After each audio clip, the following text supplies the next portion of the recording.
το σπάρ.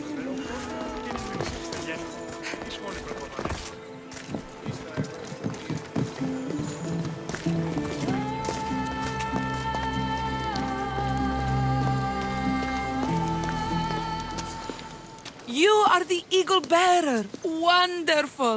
Magistrate Xanthi has spoken highly of you. Very kind of her. So here's the thing. My children have promising futures, but they refuse to learn and study. They think they know better, but they can't recite a poem to save their lives. Where do I fit into this? They've heard of the eagle bearer and worship the ground you walk on. If you related an epic story to them, I bet they retain it and impress their tutors. It's an odd request, but I've been asked to do stranger things. I'll do it. My children are waiting inside the temple of Dionysus Kolonatas for today's epic story. The subject is Perseus, which they should know well, but seem to forget all when questioned.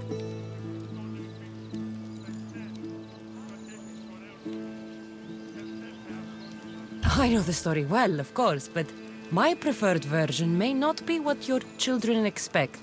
Do not fear. If you need a reminder, there are many relics related to Perseus in the hall adjacent to the temple of Dionysus Kolonatas. Good to know.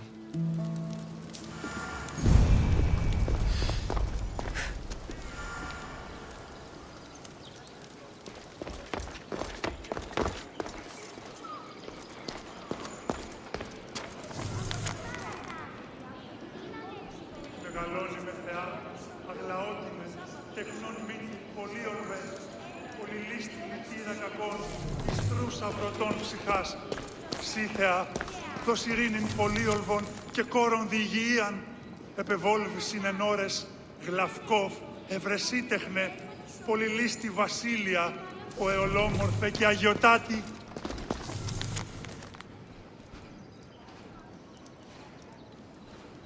Επικαλούμεσαι, Μάκαρ, πολιώνυμε, περίπολε και τελετάρχα, Θεόν Πάτερ Ιδέ και Ιέ, σκυπτούχε, κούρε δημάτορ, βοτριόκος με οδηγέ των κομμών, ελθέ, Μάκαρ, μίστες υβρίων και χαρημένος εή.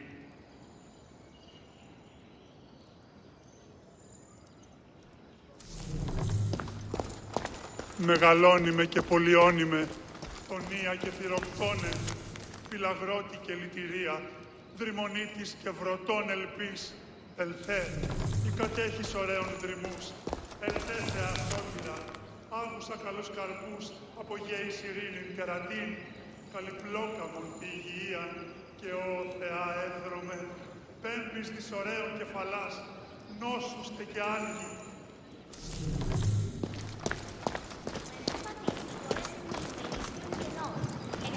Μεγαλώνει με θεά, Δίναμε επιβολήν οπισθοτέρμα. Hello, I'm... The Eagle Bearer. We've heard all about you. Are you going to tell us a story today? Do we have to listen? We've heard it 100 times. Yes, that's me. And yes, I'm telling you a story.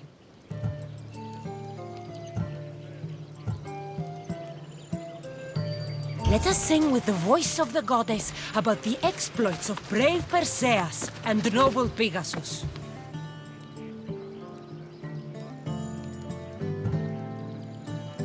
Acrisius, the king of Argos, was not a good man. He had one child, a daughter, Danae. Bitter that he had no son, he went to the oracle of Delphi and heard a prophecy that chilled him. Ooh, what was it? The oracle said Acrisius would be killed by his grandson. But Danae was unmarried and childless at the time. To protect himself, he locked Danae in a bronze room open only to the sky. Ooh! However, mighty Zeus saw the girl and fell in love with her. He transformed into a golden shower and seduced her. Danae gave birth to a son, Perseus. I knew it. King Acrisius couldn't kill the boy for fear of angering Zeus. So he put his daughter and grandson in a wooden crate and tossed them into the wild sea to be drowned. How horrid! Poor Perseus.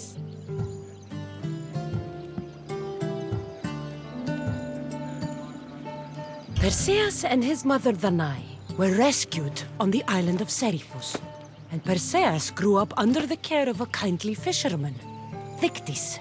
Lucky them. Did the gods help? Maybe.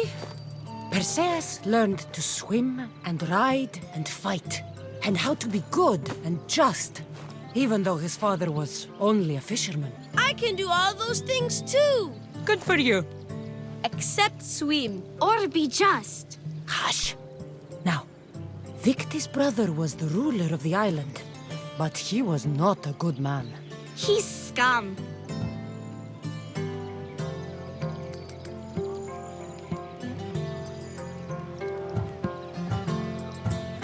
The cruel king of Seriphos, Victis' brother, Polydectes, decided he wanted to marry Danae, for she was still beautiful and noble.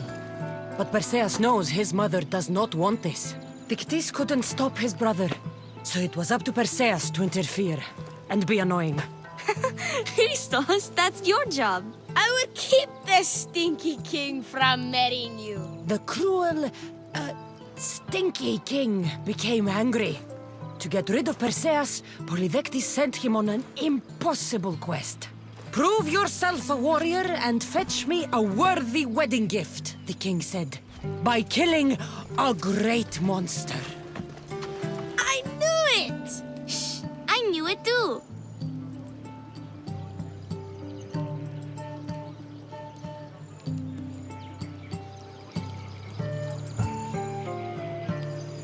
Polydectes told Perseus to bring back the head of Medusa, the Gorgon whose gaze could turn anyone who looked into her eyes to stone. Polydectes knew that Medusa would be Perseus' death. That stinker! But the evil king did not know Perseus was favored by the gods. Hermes gifted Perseus with winged sandals and a silver sickle, and Athena gave him a bronze shield, polished, mirror bright. Perseus flew to Medusa's lair and used the shield to watch her reflection. He cut off her head with the sickle of Hermes. As she died, the winged foal Pegasus sprang from her neck. Yes! Flying home, Perseus found the maiden Andromeda chained on the Ethiopian cliffs, waiting to be sacrificed to the baleful sea monster Ketos.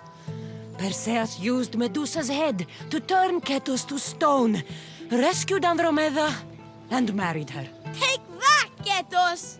Perseus returned home to find King Polydectes relentlessly pursuing Danae. They quarreled, and Perseus showed the king his wedding gift. When he saw Medusa's head, Polydectes turned to stone. Yes!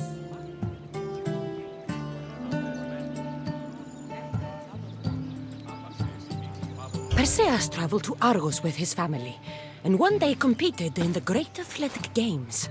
He hurled the discus, and his throw was so great that it shot into the stands and struck King Acrisius.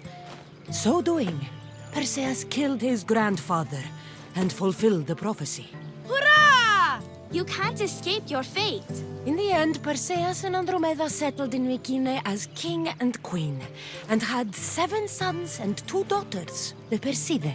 That was a great telling of the tale. I'll never forget it. Maybe the best. I can't wait to tell all my friends. Aw, thank you. I couldn't help overhearing the end of your story. Truly inspiring, Eagle Bearer. Thank you.